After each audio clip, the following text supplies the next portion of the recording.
Very good morning, students. I trust you all are doing good. And today, in this video lecture, we are going to continue chapter 1 of your civics NCERT book, that is on equality. I trust you are all having your textbook along with you, and the pattern would be same, that we will be reading the um, important portions, and then we will be explaining the things. So a quick recap. We were discussing the importance of equality in our life. We have also discussed what is the importance of self-respect and how self-respect um, give us a very required just to live the life.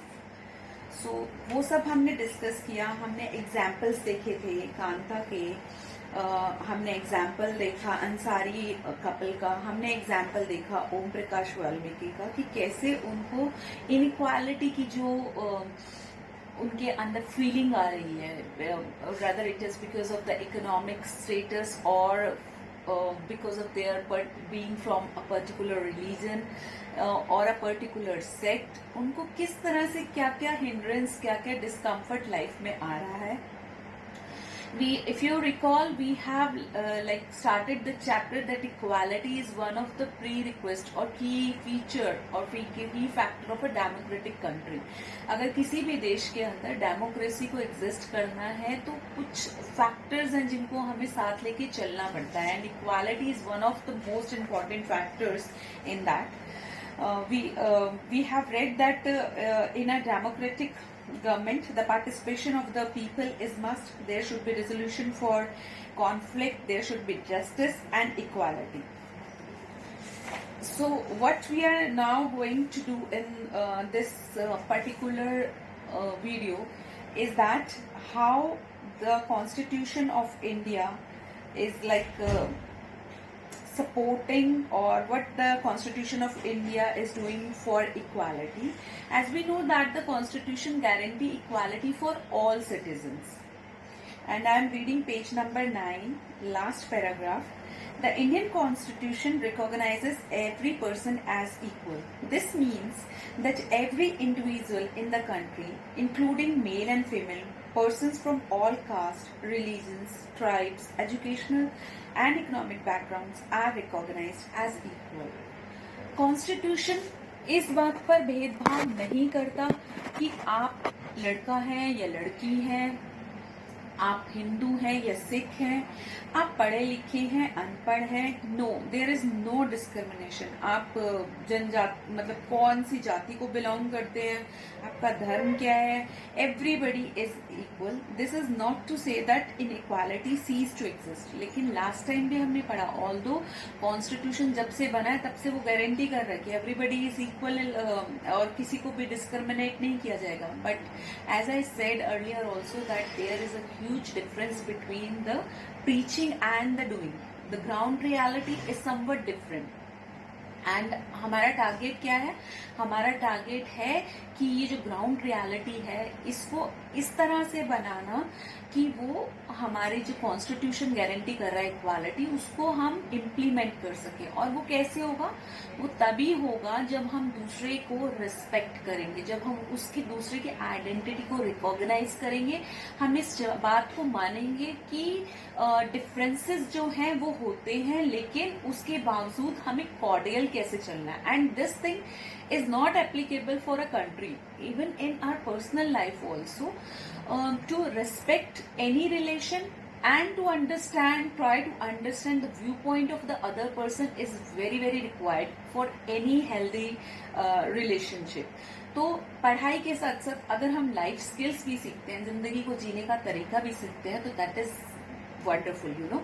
तो आपको ये चीज समझनी है. आपकी class में for an example, कितना अच्छा एग्जाम्पल होता है ना हमारे पास स्टूडेंट्स का, different sect, different religion, different background, different gender के बच्चे एक साथ पढ़ते हैं और उनके अंदर बहुत रेयर आपको द्वेष या ऐसी कोई भी भावना मिलेगी. वो हर एक्टिविटी में इक्वली पार्टिसिपेट करते हैं. वो मतलब they are I think students या बच्चे जो होते हैं, children are the best example कि कैसे इक्वालिटी फील करते हैं, लेकिन कहीं ना कहीं जाकर जो वो अपने आसपास देखते हैं, दिस फीलिंग ऑफ सुपीरियरिटी और inferior complex seep into their personality which should not be there.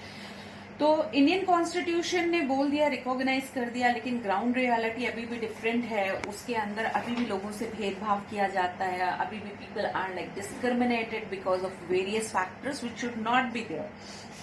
So as human being it is our moral responsibility कि हम अब खुद भी इस बात को समझे, अपनी जनरेशन्स को भी समझाएं, this is what we can do on our end. But how the constitution is guaranteeing this thing, how what the constitution is doing. Constitution, this recognition of equality includes some of the following provisions in the constitution, have given certain provisions through which he is like guaranteeing the equality for all the citizens. Like I have written it out on the book also, and it's there on page number 10 of your textbook, second paragraph.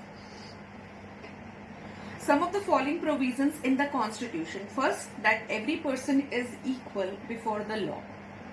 Law यानी court of law जो है, वो कोई भी कुछ भी dispute है उस पर जब वो निर्णय लेंगे, जब वो उस पर बातचीत करेंगे, डिसीजंस देंगे, तो वो किसी से भी भेदभाव नहीं करेंगे इसलिए कि आप इस पर्टिकुलर जेंडर के हो, यानी कि आप मेल हो, फीमेल हो, या आप बहुत रिच हो या आप बहुत पुअर हो। नो, आप इस धर्म को बिलोंग करते हो, आप उस धर्म को बिलोंग करते हो, इस वजह से नो, कॉन्स्टिट्यूशन जो है, every person is equal before law. Whatever is the law of this country for me, that will be applicable to the president of this country also, because कोई differentiation, कोई discrimination constitution ने law के हिसाब से नहीं रखा है, हम सब बराबर हैं। So what privileges, what constraints I have, similar the Prime Minister or President of this country is having. If you come to the second point, it says that no person can be discriminated against on the basis of their religion, caste, race, place or birth, or whether they are male or female. This I have discussed कि किसी को भी किसी भी कारण से भेदभाव नहीं किया जाएगा. Third, every person has access to all public places including playgrounds, hotels, shops and markets. सबके लिए खुले हैं, सबके लिए यूज कर सकते हैं. आप नहीं कह सकते like this kind of, if I bring history into this ना, this kind of discrimination we Indians have faced in our own country by the Britishers. You know, they put on the boards like dogs and Indians are not allowed in this particular place. So this was the height of discrimination, this was the height of exploitation. वो क्या कर देते थे कि particular places होती थी जहां पर इंडियंस को नहीं जाना, और वो क्या कोर्ट क्या होती थी कि dogs and Indians are not allowed. So this was, you can understand कितना बुरा था वो समय कि जब हम अपने देश में ही एक जगह पर नहीं जा सकते थे क्योंकि हम इंडियंस हैं, हम भारतीय हैं, इसलिए. तो अब इस चीज को वो जो फीलिंग है ना, वो बहुत ही ज्यादा डिस्ट्रक्टिव होती है. तो लॉ ने जब कॉन्स्टिट्यूशन बना तो उन्होंने ये मेंशन किया कि हर इंसान, जो हर सिटीजन है, उसको हर public places, right, like well, कुएं से पानी नहीं लेना या इस तरफ नहीं आना, ये आम रास्ता, मतलब वो सब उन्होंने बंद किया. उन्होंने बोला कि जो भी पब्लिक प्रॉपर्टी है वो सबके एक्सेस में रहेगी. Fourth, untouchability has been abolished. Untouchability एक बहुत ही बुरा इविल था हमारी सोसाइटी का. अनटचेबिलिटी मतलब आप छूने से ही किसी के, आप ऐसा विचारा जाता था कि हम अपवित्र हो गए, इन लोगों को छूना नहीं है, अगर इनको छू दिया तो हम जो है वो हमारा धर्म भ्रष्ट हो जाएगा. कुछ इस तरह के बिलीव्स भी हमारी सोसाइटी के अंदर रहे हैं, जिसकी वजह से जिन लोगों के साथ ऐसा किया जाता था उन्होंने बहुत हार्डशिप्स देखी हैं. ओम प्रकाश वाल्मीकि जी का जो एग्जाम्पल है इसमें, वो हमारे लिए बहुत ही अवेकनिंग टाइप ऑफ थिंग है कि क्या, what is the feelings which a person which is getting this kind of treatment from the society undergoes with. So untouchability को बिल्कुल अबॉलिश कर दिया गया. दलित शब्द को भी हम लोग नहीं इतना यूज करते। गांधी जी ने उनके लिए हरिजन, उनको बोला हरि का जन यानी भगवान कृष्ण के प्रिय, ऐसा नाम दिया उनको इक्वालिटी लाने के लिए। तो अनटचेबिलिटी इंडिया से बिल्कुल अबॉलिश्ड है। आप किसी को भी ऐसा नहीं कह सकते, आप किसी को भी ये फील नहीं करा सकते कि उनको छूने से आप पवित्र हो गए हैं, राइट। तो ये तो कॉन्स्टिट्यूशन ने प्रोविजंस रखे, लेकिन अब उन प्रोविजंस को मैंने बोला ना, सिर्फ बुक में लिखना या लॉ बनाना is not sufficient, we have to implement it as a citizen. How we can implement this, हम अपने एंड पे अपनी बुद्धि में ये डालें, अपने मन में ये प्रण करें कि हम किसी को डिस्क्रिमिनेट नहीं करेंगे, हम किसी के साथ ऐसा व्यवहार नहीं करेंगे जिससे कि उसकी जो सेल्फ रिस्पेक्ट हो वो हर्ट हो। But the constitution has laid down the rules, but how the constitution is making sure that these provisions or rules are followed by its citizens? For that, government has like taken few steps. The two ways, last paragraph of your book, page number 10, the two ways in which the government has tried to implement the equality that is guaranteed in the constitution is first through laws and second through government programs or schemes to help disadvantaged communities. अब क्या है, एक तो law बना दिया गया, law मतलब कानून बन गया कि अगर आपने इस रूल को ब्रेक किया then you will get punishment in this form. तो लोगों को एक डर रहता है, एक रिस्ट्रिक्शन रहती है पनिशमेंट की वजह से, तो वो अबेड करते हैं जो भी लॉ बने हैं उनको। Secondly, government has like introduced certain schemes जिसकी वजह से जो अंडर प्रिविलेज लोग हैं उनको ग्रो करने का, उनको अपनी वो जो एक परिस्थितियां हैं उनसे लड़ने का और आगे बढ़ने का मौका मिल सके, राइट। और इसके अंदर अगर आप example when you thoroughly read this book, तो एक ऐसी ही स्कीम के बारे में डिस्कस किया गया है। I am reading it out and I will explain it along with that. One of the steps taken by the government includes the mid day meal scheme. 1 mark के भी बहुत क्वेश्चन इसमें से आते हैं, please focus on this particular paragraph. This refer to the program introduced in all government elementary school to provide children with cooked lunch. Tamil Nadu was the first state in India to introduce this scheme, and in 2001 the Supreme Court asked all state governments to begin this program in their school within 6 months. Midday meal plan किसको target किया गया, specially ऐसे तबके को, ऐसे sect को society के target किया गया था जहां पर बच्चों को खाना जो था उनको तो 2 टाइम का मतलब 3 मील्स अ डे भी नहीं मिल पा रहा था। तो उन्होंने बोला अभी हमारे पास क्या जरिया, education is you know a very very education is, you can say it is a life supporting system. आपको आगे बढ़ने में, ग्रो करने में एजुकेशन से ज्यादा कोई चीज नहीं हेल्प कर सकती। अगर आप एजुकेशन, ट्रू एजुकेशन ले रहे हैं, not just merely a degree, if you are learning thing through education, तो वो आपको एक ऐसे स्टैंडर्ड पे आपको इस जगह पर पहुंचा देती है जहां पर कि आप एक बहुत ही रिस्पेक्टेबल लाइफ जो है वो जी सकते हैं। तो टारगेट किया गया कि जो बच्चों की प्राइमरी एजुकेशन है, आप जैसे जैसे जाएंगे तो आप आगे क्लासेस में आपको पता लगेगा कि गवर्नमेंट ने बहुत सारी स्कीम्स ऐसी लॉन्च की हुई हैं कि एजुकेशन तक बच्चों को फ्री दी जाती है। क्यों दी जाती है कि जो लोग नहीं पढ़ा रहे वो अपने बच्चों को, they don't force them into work. Law है कि बच्चे, जो छोटे बच्चे हैं वो वर्क नहीं करेंगे। क्यों? क्योंकि क्या होता है, जो एक घर, family which is very poor, what they do कि उनके जो बच्चे हैं वो छोटी उम्र में काम करने लगते हैं, because they don't have that kind of financial facilities कि उनके पेरेंट्स उनको 3 टाइम का मील दे सके, उनको क्लोथिंग अच्छी फैसिलिटी प्रोवाइड कर सकते हैं। तो what they do, like they start working from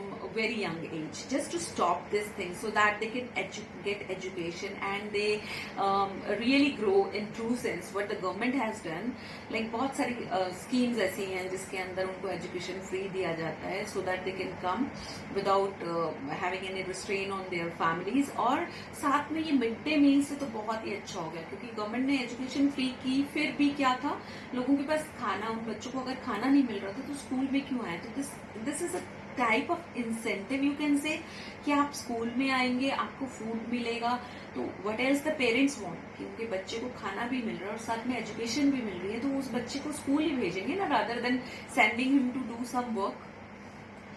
so government के इस प्रोग्राम को तमिलनाडु स्टेट ऐसी थी जिसने ये पहला इनिशिएटिव लिया, और 2001 से गवर्नमेंट सुप्रीम कोर्ट ने ये ऑर्डर किया कि सारी government, this is such a great model for the country, तो Supreme Court made it necessary, या Supreme Court gave all the state instruction कि आप सब भी इस तरह का एक प्रोविजन लागू कीजिए अपने स्कूल्स में। इससे क्या हुआ, टीचर्स की रिपोर्ट्स बताती है कि earlier children would often go home for lunch and then not return to school, but now with the mid day meal being provided in school their attendance has improved. Their mothers who earlier had to interrupt their work to feed their children at home during the day now no longer need to do so. This program has also helped reduce caste prejudice because both upper and lower caste children in the school eat this meal together and in quite a few places. Dalit women have been employed to cook the meal. The midday meal program also helped reduce the hunger of poor students who often come to school and cannot concentrate because their stomachs are empty. समझ रहे हैं आप? While government programs play an important role in increasing equality of opportunity, there is much still needs to be done. While the midday meal program has helped increase the enrollment and attendance of poor children in the school, there continues to be big difference in our country between schools that the rich attend and those the poor attend. We very well know कि government schools की facility और आपके public school की facilities में कितना ज्यादा फर्क है। तो धीरे धीरे we are trying and gradually we are very sure that this kind of discrimination और जो ये चीज है ये कम होती जाएगी। When everybody is like financially fit, ऐसा टाइम आएगा। इसीलिए सपोर्ट करती है गवर्नमेंट उन लोगों को जिनके पास फैसिलिटी नहीं है, सो that they can grow and they can become an asset for the country in true sense. They become like tax payer, अगर उनका लिविंग स्टैंडर्ड अच्छा होगा, उनकी हेल्थ अच्छी होगी, तो ऑब्वियसली कंट्री की जो ग्रोथ है वो होगी। ओके, अब बात आ गई इश्यूज ऑफ लाइक ये चीज we have discuss this earlier also that one of the main reason for that attitude change very slowly. Even though persons are aware that discrimination is against the law, they continue to treat people inequally on the basis of their caste, religion, disabilities, economic status, and because they are women. It is only when people begin to believe that no one is inferior and that every person deserves to be treated with dignity that present attitude can change. जैसा कि मैंने आपको बोला, as a human being it is our moral responsibility कि हम imbibe करें खुद में भी और अपनी कमिंग जनरेशन में भी कि किसी भी इंसान की डिग्निटी को हर्ट करने का हमें कोई हक नहीं है। सबको रिस्पेक्ट करना हमारे लिए भी अच्छा है। This is also included in soft skills. You know, soft skills भी एक बहुत ऐसा जरूरी चीज है हमारी लाइफ को हार्मोनियस बनाने के लिए। ये तो बात हमारी कंट्री की है। आपकी बुक के अंदर एक चैप्टर है, is there any issue of inequality in other democracies also? So here we are having an example of United States and I am going to read it out and you have to learn like ये कहाँ से शुरू हुआ, कौन सा act इस पे पास किया गया। This is important in this particular paragraph, so come on let's read it out. You are probably wondering whether India is the only democratic country in which there is inequality and where the struggle for equality continues to exist. The truth is that in many democratic countries around the world, the issue of equality continues to be key issue around which communities struggle. And ये चीज तो recently अगर आप news देखते हैं तो recently भी आप देख सकते हैं कि कितना प्रोटेस्ट हुआ। एक ब्लैक का जो इश्यू आया है यूनाइटेड स्टेट में। I would like to know how many of you are aware about this particular instance which happened in united state in recent past. आप मुझे बताएंगे। दिस इज अ लाइक जब हमारा लाइव सेशन होगा तो I want all of you to know, we will discuss about this topic कि अभी recently अगर हम इनइक्वालिटी की बात करें तो क्या हैपनिंग हुई है अमेरिका में और उसके क्या इम्पैक्ट्स रहे हैं उस कंट्री के ऊपर। तो यहाँ हम बात करते हैं कि यूनाइटेड स्टेट्स में बहुत ही पार्शियलिटी होती थी। जो अफ्रीकन अमेरिकन हैं, क्या थे ये अफ्रीकन अमेरिकन? क्या था, जब कॉलोनाइजेशन था तो अफ्रीका से लोगों को खरीद के लाया जाता था, गुलाम बना के लाया जाता था। लेकिन जब ये चीज स्लेवरी जो है वो एबॉलिश हो गई, उसकी बाद क्या हुआ, वो लोग वहाँ की सिटीजनशिप आ गई और वो अपना जीवन वहां पर जीना उन्होंने शुरू कर दिया, not as a slave but as a citizen. But लोगों के माइंड से नहीं गया, वो उनको बुरी तरह ही ट्रीट करते रहे, इनइक्वालिटी बहुत बार सरफेस होती रही। और ये मूवमेंट जो थी 1950s में इक्वल राइट्स के लिए बहुत पुश की गई, और उससे पहले जितने भी अमेरिकन अमेरिकन थे उनको एक्सट्रीमली अनइक्वली ट्रीट किया जाता था, और उनको लॉ में भी इक्वालिटी नहीं मिली गई थी। लाइक अगर मैं एग्जांपल दूं, अगर आप बस में ट्रेवल कर रहे हो, आप ब्लैक हो, तो आप या तो बस की बैक पे बैठोगे, और यहाँ पे कोई भी व्हाइट आता था तो आप उसको वो अपनी सीट ऑफर करोगे, बिकॉज आप किसी व्हाइट के सामने नहीं बस में बैठ सकते, ऐसा था। एक लेडी थी रोजा पार्क, जो कि एक अफ्रीकन अमेरिकन वुमन थी। वो अपना बहुत काम करके एक दिन थकी हारी अपने घर जा रही थी, और एक व्हाइट मैन आया। This is an incident which happen on 1 दिसंबर 1955।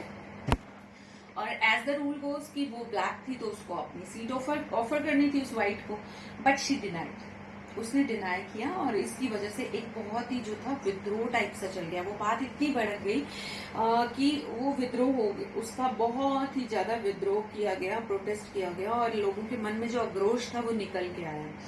और इसी से मूवमेंट जो स्टार्ट हुआ, सिविल राइट मूवमेंट्स। उसके बाद एक civil right act of 1964 pass किया गया, which prohibited discrimination on the basis of race, religion और नेशनल ओरिजिन.